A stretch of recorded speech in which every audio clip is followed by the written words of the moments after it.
ધોરણ 7 વિજ્ઞાન પાઠ 9 ગતિ અને સમય. સ્વાધ્યાય જોઈશું. ક્વેશ્ચન 1 નીચે આપેલી ગતિનું સુરેખ ગતિ, વર્તુળમય ગતિ અથવા દોલન ગતિમાં વર્ગીકરણ કરો. 1. દોડતી વખતે તમારા હાથની ગતિ તો આવશે દોલન ગતિ. 2. સીધા રસ્તા પર ગાડાને ખેંચી જતા બળદની ગતિ સુરેખ ગતિ. 3. ચીંચવા પર રહેલા બાળકની ગતિ મતલબ વર્તુળમય ગતિ. 4. વિદ્યુત ઘંટડીની હથોડીની ગતિ તો દોલન ગતિ. 5. સીધા પુલ પરથી પસાર થતી રેલગાડીની ગતિ તો દોલન ગતિ. ક્વેશ્ચન 2 નીચે આપેલા વિધાનોમાંથી કયા વિધાનો સાચા નથી? 1. સમયનો મૂળભૂત એકમ સેકન્ડ છે, સાચું. 2. દરેક પદાર્થ આગળ ઝડપે ગતિ કરે છે, તો ખોટું. 3. બે શહેરો વચ્ચેનું અંતર કિલોમીટરમાં માપવામાં આવે છે, સાચું. 4. આપેલા લોલકનો આવતકાળ અચળ હોતો નથી, ખોટું. 5. ટ્રેનની ઝડપ મિનિટ પ્રતિ અવરમાં મપાય છે, તો ખોટું. ક્વેશ્ચન 3 પ્રશ્નો છે. 3. સાચું લોલક 20 દોલન પૂર્ણ કરવા માટે 32 સેકન્ડનો સમય લે છે, તો લોલકનો આવર્તકાળ કેટલો હોય? તો દોલનની સંખ્યા 20 છે.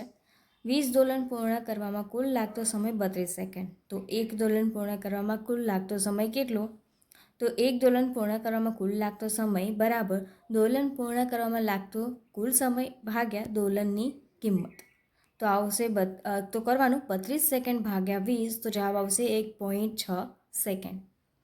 આમ લોલકનો આવર્તકાળ 1.6 સેકન્ડ છે. પ્રશ્ન 4. બે સ્ટેશન વચ્ચેનું અંતર 240 કિમી છે. ટ્રેનને આ અંતર કાપવા માટે 4 કલાક લાગે છે, તો આ ટ્રેનની ઝડપ શોધો. તો બે સ્ટેશન વચ્ચેનું અંતર છે 240 કિમી. અંતર કાપવા માટે લાગતો કુલ સમય 4 કલાક. 4 કલાકમાં ટ્રેન વડે કપાતું અંતર 240 કિમી. તો 1 કલાકમાં ટ્રેન વડે કપાતું અંતર કેટલું? તો 1 કલાકમાં ટ્રેન વડે કપાતું અંતર બરાબર 1 × 240 ભાગ્યા 4 કિમી. તો જવાબ આવશે 60 કિમી. ટ્રેનની ઝડપ બરાબર 1 કલાકમાં ટ્રેન વડે કપાતું અંતર ભાગ્યા સમય, તો 60 કિમી પ્રતિ કલાક. આમ ટ્રેનની ઝડપ 60 કિમી પ્રતિ કલાક છે. 5મું જોઈએ. જ્યારે ઘડિયાળમાં 8:30 AM સમય હોય છે, ત્યારે કારના ઓડોમીટરનું અવલોકન 57,321 કિમી અવલોકન દર્શાવે છે.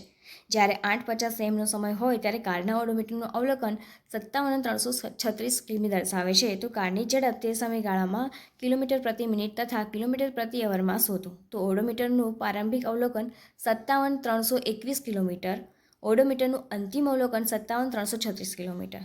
કાર દ્વારા આવરી લેવામાં આવેલું અંતર બરાબર ઓડોમીટરનું અંતિમ અવલોકન માઇનસ ઓડોમીટરનું પ્રારંભિક અવલોકન. તો આવશે 57,360 માઇનસ 57,321 બરાબર 15 કિલોમીટર. કારનો પ્રારંભ સમય 8:30 AM છે અને તે 8:50 AM વાગે બંધ થાય છે. કાર દ્વારા લેવામાં આવેલ સમય 20 મિનિટ. કારની ઝડપ કિલોમીટર પ્રતિ મિનિટમાં બરાબર કાર દ્વારા આવરી લેવામાં આવેલું અંતર ભાગ્યા કાર દ્વારા લેવામાં આવેલ સમય. તો 15 કિમી ભાગ્યા 20 મિનિટ, તો જવાબ આવશે 0.75 કિમી પ્રતિ મિનિટ. કારની ઝડપ કિમી પ્રતિ અવરમાં બરાબર 15 કિમી ભાગ્યા 20 મિનિટ આવે, તો 60 મિનિટ બરાબર 1 કલાક. તો 1 મિનિટ બરાબર 1/60 કલાક. 15 × 60 ભાગ્યા 20 કિલોમીટર પ્રતિ અવર, તો 15 × 3 કિમી પ્રતિ કલાકમાં, તો જવાબ આવશે 45 કિમી પ્રતિ કલાક. 6 જોઈએ. સલમા સાયકલ પર તેના પરથી શાળાએ 15 મિનિટમાં પહોંચે છે. જો સાયકલની ઝડપ 2 મિનિટ પ્રતિ સેકન્ડ હોય, તો તેના ઘરની શાળા વચ્ચેનું અંતર શોધો. તો સલમાને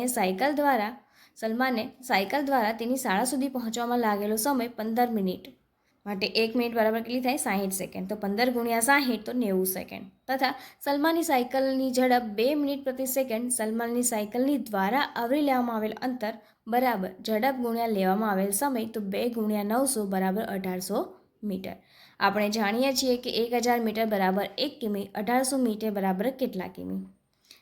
સલમાનની સાયકલની દ્વારા આવરી લેવામાં આવેલ અંતર 1800 ભાગ્યા 1000, તો આવશે 1.8 કિમી. આમ સલમાનના ઘરથી શાળા વચ્ચેનું અંતર 1.8 કિમી છે. ક્વેશ્ચન 7 નીચે આપેલા કિસ્સાઓમાં અંતર સમયના આલેખનો આકાર દર્શાવો. 1.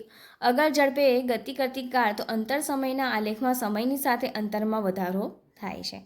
બીજું, રોડની બાજુમાં ઊભેલી કાર, તો અંતર સમયના આલેખમાં સમયની સાથે અંતરમાં સ્થિર રહે છે, અર્થાત અંતર એ સમય અક્ષને સમાંતર રહે છે. 8મું છે ઓપ્શન્સ. 8 નીચે આપેલા સંબંધો પૈકી કયો સંબંધ સાચો છે? તો આવશે ઝડપ બરાબર અંતર ભાગ્યા સમય. 9. ઝડપનો મૂળભૂત એકમ ખાલી જગ્યા છે તો મિનિટ પ્રતિ સેકન્ડ. 10મો છે એક કાર 15 મિનિટ સુધી 40 કિલોમીટર પ્રતિ અવરની ઝડપે અને ત્યારબાદ બીજી 15 મિનિટ સુધી 60 કિલોમીટર પ્રતિ અવરને ઝડપે ગતિ કરે છે તો કારે કાપેલું અંતર ખાલી જગ્યા છે તો આવશે 25 કિલોમીટર. ક્વેશ્ચન 11 છે પ્રશ્ન, જો આકૃતિ 13.1 અને આકૃતિ 13.2માં દર્શાવેલ બે ફોટોગ્રાફ 10 સેકન્ડના સમયગાળે લીધેલા છે. જો 100 મીટરના અંતરે 1 સેમી વડે આ ફોટોગ્રાફ દર્શાવવામાં આવે તો સૌથી વધુ ઝડપી કારની ઝડપ ગણો.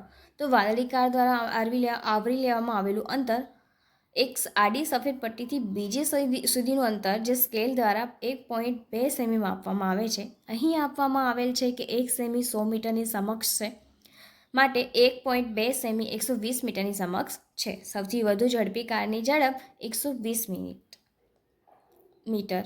આ અંતર કાપવા માટે લાગતો સમય બે ફોટોગ્રાફ્સ વચ્ચેનો સમય અંતરાલ 10 સેકન્ડ. સૌથી વધુ ઝડપી કારની ઝડપ ભાગ્યા એક ફોટોગ્રાફ્સ વચ્ચેનો સમય અંતરાલ, તો 120 મિનિટ ભાગ્યા 10 સેકન્ડ તો આવશે 12 મિનિટ પ્રતિ સેકન્ડ. આમ સૌથી વધુ ઝડપી કારની ઝડપ આવશે 12 મિનિટ પ્રતિ સેકન્ડ. તમને પુસ્તકમાં આપેલો છે પેજ નંબર 144 ઉપર. 12મું જોઈએ, આકૃતિ 13.15 બે વાહનો એ તથા બી માટે અંતર સમયનો આલેખ દર્શાવેલ છે તો તેમાંથી કયું વાહન વધુ ઝડપી ગતિ કરે છે? તો વાહન એ વાહન બી કરતાં વધુ ઝડપી આગળ વધી રહ્યું છે. તમને પુસ્તકમાં આપેલું છે 157 નંબરના પેજ ઉપર. 13. ટ્રકની ગતિ માટે આપેલા અંતર સમયમાં આલેખોમાંથી કયો આલેખ દર્શાવે છે કે ટ્રકની ઝડપ અચળ નથી? તો તમને પુસ્તકમાં આપેલું છે પેજ નંબર 157 ઉપર. ઓકે, અને આજ સાથે આપણું આ સ્વાધ્યાય અહીંયા પૂરું થાય છે.